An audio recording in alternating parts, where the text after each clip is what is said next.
آج آپ کے سامنے جو بات رکھنا مطلوب ہے، مقصود ہے، وہ یہ ہے کہ اللہ رب العزت نے اسلامی گھرانے کو آباد رکھنے کے کچھ طریقے بتائے ہیں۔ اسلامی گھرانہ بنیادی طور پہ اسلام کی پہلی نرسری ہے، بنیادی اکائی ہے۔ ایک اسلامی گھر جہاں سے علماء بھی پیدا ہو سکتے ہیں، جہاں سے فاسق و فاجر بھی پیدا ہو سکتے ہیں، وہ بنیادی اکائی ہے، وہ بنیادی یونٹ ہے جس کے اوپر معاشرے میں اسلام کا، مسلمانوں کا اور مستقبل کے اندر آپ کے حکمرانوں کا انتخاب کیا جاتا ہے۔ اسلامی معاشرہ ایک گھر سے بنتا ہے، اس کی بنیادی اکائی ایک گھر ہی ہوتا ہے، لیکن ہمارے ہاں بدقسمتی سے جب ایک نیا گھر، نیا یونٹ بنانا ہوتا ہے، ابتدا کہاں سے ہونی چاہیے؟ اللہ کی تائید و نصرت سے، لیکن ہم اس کی ابتدائی ایسے اعمال سے کرتے ہیں کہ گھروں کے جنازے نکل جاتے ہیں۔ نبی کریم صلی اللہ علیہ وسلم نے سب سے پہلا جو حکم دیا، اور قرآن پاک میں جو حکم ہے وہ یہ ہے، اگر کوئی باپ، اگر کوئی بیٹا، اگر کوئی بھائی اپنے کسی بیٹے کا، کسی بھائی کا نیا اسلامی گھر بنانا چاہ رہا ہے، یعنی شادی کرنے کی نیت کر رہا ہے، تو پہلی ابتدا تو یہاں سے ہونی چاہیے کہ رسول اللہ صلی اللہ علیہ وسلم نے کہا حسب نسب کی وجہ سے شادی ہوتی ہے، مال و دولت کی وجہ سے بھی ہوتی ہے، حسب نسب کی وجہ سے بھی ہوتی ہے، مال و دولت کی وجہ سے بھی ہوتی ہے، لیکن تمہیں کیا ہو گیا؟ تم شادی نیکی کی بنیاد کے اوپر نہیں کرتے۔ آج خوبصورت لڑکی چاہے غریبوں کی بھی ہو، اس سے تو بیاہ کر لیا جاتا ہے، اس کو تو شادی کی سہولت میسر ہے۔ وہ نیک عورتیں، وہ پاکیزہ عورتیں جن کے بالوں کو بھی شاید کبھی آسمان کے سورج نے نہ دیکھا ہو، ان کے بالوں پہ چاندی آ جاتی ہے، 40 برس کی عمر ہو جاتی ہے، کوئی ان سے شادی بیاہ کرنے کے لیے تیار نہیں ہوتا، اور پھر بعد میں آپ علماء کے پاس آتے ہیں، پیروں فقیروں کے پاس جاتے ہیں، اپنے مسائل لے کر، گھر کا بیڑا غرق ہو گیا، گھر کا جنازہ نکل گیا۔ نہیں، تو نے ابتدا جو گھرانے کی بنیاد رسول اللہ صلی اللہ علیہ وسلم نے بیان کی ہے، اسی کے اوپر عمل نہیں کیا۔ نکاح اور شادی بیاہ آپ کو اور مجھے کس بنیاد پہ کرنا چاہیے؟ نیکی کی بنیاد کے اوپر۔ ہم کس بنیاد پہ کرتے ہیں؟ لڑکے کی انکم کتنی ہے؟ لڑکا امیر ہے، لڑکا مالدار گھرانے سے ہے، چونکہ میری بیٹی ناز و نام سے پلی ہے، ایک اچھے کھاتے پیتے گھرانے کی ہے، میں اس کے لیے صرف امیر لڑکا ڈھونڈ رہا ہوں، نہ سیرت دیکھ رہا ہوں، نہ کردار دیکھ رہا ہوں۔ اور بعد میں شادی کے 2 سال بعد جب پتہ لگتا لڑکا ایسا ایسا ایسا ہے، ایمانداری سے بتلائیے، تو نے کیا لڑکا نیک ڈھونڈا تھا؟ تو نے لڑکا دیکھا ہی وہ تھا کہ جس کی جیب میں چند ٹکے ہوں۔ ٹکے تو وہ تیری بیٹی کو دے رہا ہے، ٹکے تو وہ تیری بہن کو دے رہا ہے، گلہ کس بات کا ہے؟ جی اس کا کریکٹر اچھا نہیں، جی اس کا اخلاق اچھا نہیں، جی وہ بدتمیز بڑا ہے۔ تو نے یہ چیزیں دیکھی تھی؟ تو نے تو شادی جس بنیاد پہ کی تھی، تیرا وہ مقصد اللہ نے پورا کر دیا، اب تجھے گلہ نہیں کرنا چاہیے۔ اور کلام حمید کے اندر بھی اس بات کے اوپر رہنمائی موجود ہے، جن بچوں کے دین تمہیں پسند آ جائیں، اگر وہ فقیر ہی کیوں نہ ہو، تم سے آ کے رشتے مانگے، ان سے رشتے کر دیا کرو۔ ان یکونوا فقراء یغنیہم اللہ من فضلہ، فقیر بھی ہوں گے، اللہ اپنے فضل و رحمت سے ایسی برکھا برسائے گا رحمت کی، ایسی بارش کرے گا رزق کی کہ تیری بیٹی کو کوئی تکلیف نہیں ہوگی۔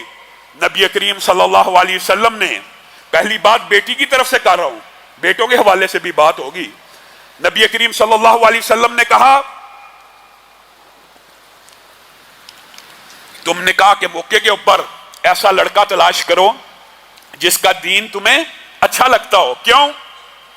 اگر تمہاری بیٹی اور بہن اس کو پسند آئے گی، اس کی عزت اور اکرام کرے گا، اس میں اضافہ کرتا چلا جائے گا، اور بالفرض اس کو پسند نہ بھی آئے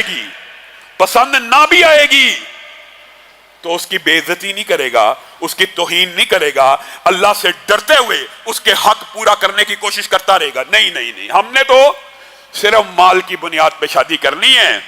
اور اللہ معاف کرے، ہمارا معاشرہ کس سمت میں جا رہا ہے؟ شادی بھی کب کرنی ہے؟ حاجی صاحب بیٹے کی شادی کر دی جائے، وہ بیٹا بھی پڑھ رہا ہے، شیخ صاحب بچے کی شادی کریں، بچہ ذرا کیریئر بنا رہا ہے، کیریئر بناتے بناتے اس کے کریکٹر کا جنازہ جب نکل جاتا ہے تب تجھے ہوش آتی ہے، اب تو باہر منہ مارنا شروع ہو گیا، اب فٹافٹ اس کی شادی کر دو۔ اب اس جانور کے لیے کسی کی بچی لے آؤ.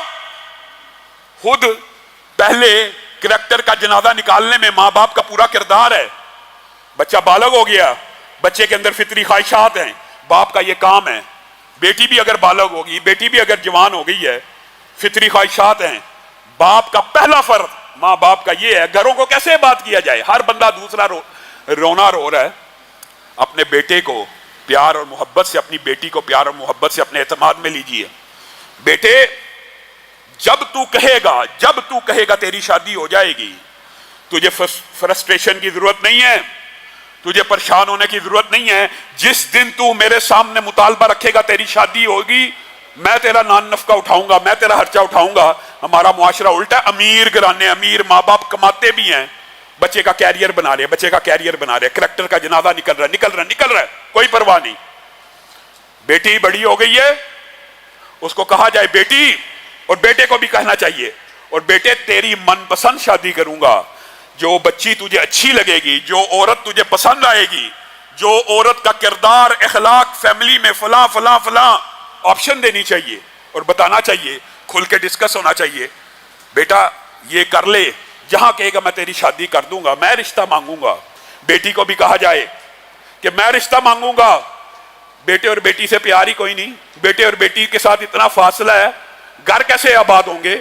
بیٹے کو کبھی چوما نہیں ہے, بیٹی کے سر پہ کبھی ہاتھ نہیں رکھا, بیٹی کو کبھی گلے نہیں لگایا, بیٹے کو گلے نہیں لگایا. پھر گلی کے نکر کے اوپر ایک بدماش آوارہ لوفر پاکیزہ اور پوتر بیٹیوں کو گندے میسج کرتا ہے. بچی بیچاری یہ سمجھتی ہے کہ میرے گھر میں نہ کبھی بھائی نے مجھ سے پیار محبت کے بول بولے, نہ کبھی باپ نے بولے. یہ کیسے بول ہیں, یہ کیسے الفاظ ہیں, یہ مجھے چاہتا ہے, یہ مجھے پسند کرتا ہے, میرے حسن کی تعریف کر رہا ہے. میرے بھائیو یاد رکھو, یہ صرف عام بچے بچیوں کی بات نہیں کر رہا, اللہ کی قسم کھا کے کہتا ہوں محدثین نے بھی یہ باب لکھا ہے. کیا عورت کے اندر حصے ذکاوت ہوتی ہے, عورت پاکیزہ طاہرہ مطہرہ بھی کیوں نہ ہو, اگر اس کو کوئی بندہ بار بار یہ کہتا ہے نا تو مجھے پسند ہے, وہ ریجیکٹ کرے گی. نیک ہے, ریجیکٹ کرے گی, اس کا منہ توڑے گی, اس کو روکے گی. یہ ایک فطری بات ہے نیک عورت کا.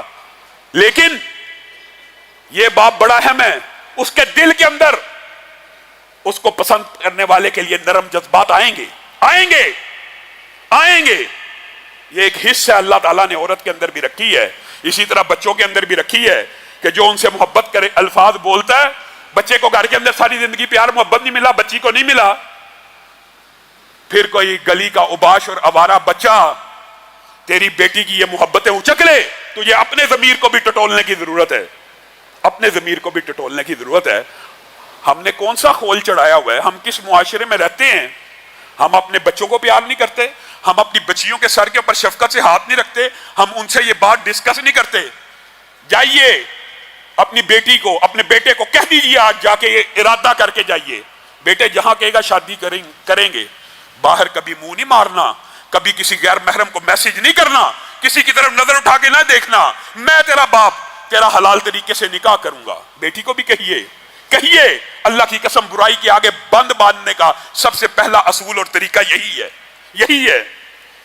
اور جب جبلی تقاضے بڑھتے ہوئے محسوس ہوں تب کیریئر کا فکر نہ کریں, کریکٹر کی فکر کریں. کیریئر کی کیا فکر ہے؟ کیریئر اور رزق تو اللہ نے دینا, تو نے پڑھا کے اس کو کمانے کے لائق بنانا ہے. تو جتنا مرضی پڑھا لے, اللہ نہیں چاہے گا اس کی نوکری نہیں لگنے والی. اور تو 2 جماعتیں بھی نہ پڑھا, اللہ چاہے گا تو رزق حلال کی بارش شروع ہو جائے گی. آج ہم نے حیا کا بھی عجیب و غریب مطلب نکالا ہوا ہے. حیا بھی